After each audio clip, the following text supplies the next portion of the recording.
O último canto do corvo, presságios de morte e mistério. Sombra alada.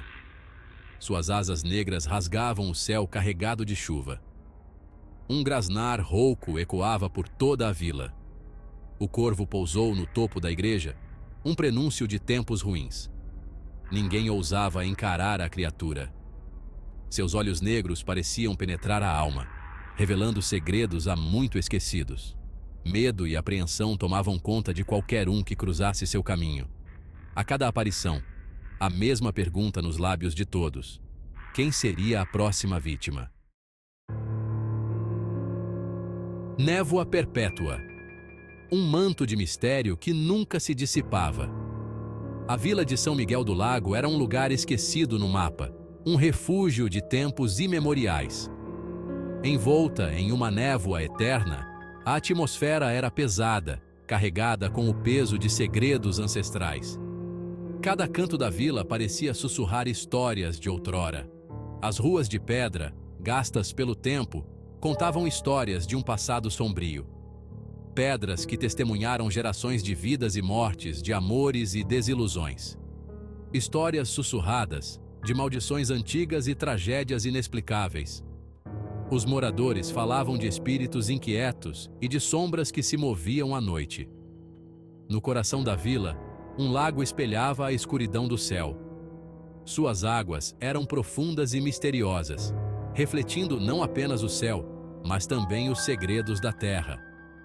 Diziam que em suas profundezas, almas perdidas vagavam, atraídas pelo canto melancólico do corvo. O corvo, uma figura constante, era visto como o guardião dos segredos do lago, um mensageiro entre o mundo dos vivos e dos mortos. A cada batida de suas asas, um novo mistério parecia emergir das águas escuras, perpetuando a lenda da névoa perene. O pescador e a profecia. Seu João, um pescador solitário, conhecia bem os perigos da névoa. Ele passava suas noites em silêncio, apenas com o som das águas e o farfalhar das árvores ao redor. Numa noite escura, enquanto lançava suas redes no lago, viu o corvo. A ave parecia surgir do nada, como se fosse uma sombra viva. Seus olhares se cruzaram por um instante, tempo suficiente para gelar o sangue do pescador. O corvo tinha olhos penetrantes, que pareciam ver além da superfície das coisas. Naquela noite, seu João ouviu o grasnar do corvo mais perto do que nunca, como um sussurro em seu ouvido. O som era quase hipnótico, carregado de um mistério antigo.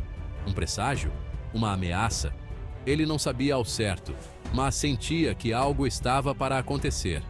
As nuvens escuras no céu pareciam refletir a inquietação em seu coração.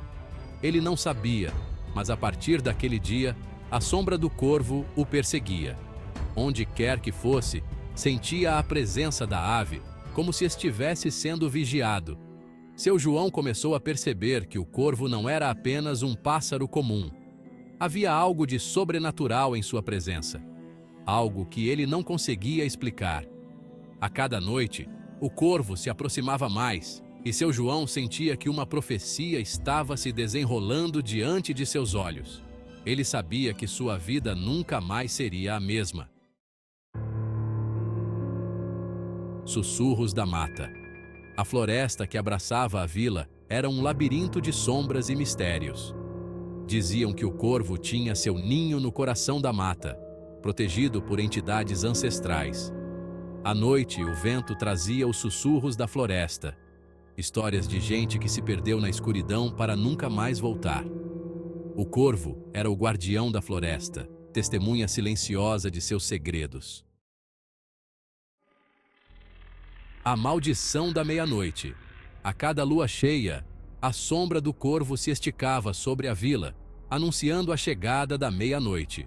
O corvo, com suas penas negras como a noite, era um presságio de desgraça. Seu vôo silencioso e sua presença sinistra faziam os corações dos moradores baterem mais rápido. Era a hora da maldição, o momento em que o véu entre os vivos e os mortos se afinava. O relógio da igreja soava às 12 badaladas, e uma névoa espectral cobria o cemitério, como se os espíritos estivessem prontos para atravessar para o mundo dos vivos. Os moradores se trancavam em suas casas, rezando para que a noite passasse sem sobressaltos. As portas eram trancadas com ferrolhos pesados e as janelas cobertas com cortinas grossas. Dentro de suas casas, as famílias se reuniam em torno de velas acesas, murmurando orações antigas e pedindo proteção contra a maldição. Mas a cada lua cheia, a maldição cobrava seu preço. A luz da lua cheia lançava um brilho fantasmagórico sobre a vila e as sombras pareciam ganhar vida própria, dançando nas paredes e no chão. O medo era palpável e todos sabiam que ninguém estava a salvo. Uma alma desafortunada seria escolhida pelo corvo, seu destino selado. O corvo pousava perto de sua vítima, seus olhos brilhando com uma inteligência cruel. A pessoa escolhida sentia um calafrio percorrer sua espinha, sabendo que seu tempo estava se esgotando. A maldição da meia-noite era implacável e ninguém podia escapar de seu alcance. Olhos negros como a noite sem fim. Maria, uma jovem costureira, sempre foi fascinada pelo corvo. Ela não via a criatura como um prenúncio de tragédia, mas sim como um ser misterioso e incompreendido. Uma tarde, enquanto caminhava pela floresta, ela encontrou o corvo ferido, sem conseguir voar. Movida por compaixão, Maria decidiu cuidar do animal até que ele recuperasse as forças. Encontro inesperado.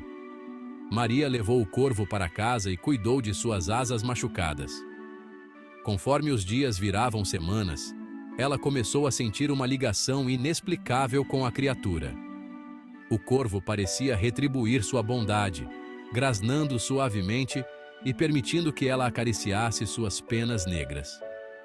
Maria percebeu que havia algo a mais no corvo do que as outras pessoas enxergavam. Ele não era um arauto da morte, mas sim um guardião, um protetor. Revelação bombástica. Certa noite, enquanto Maria dormia, o corvo se transformou em um homem. Ele era alto e misterioso, com olhos negros e profundos como a noite.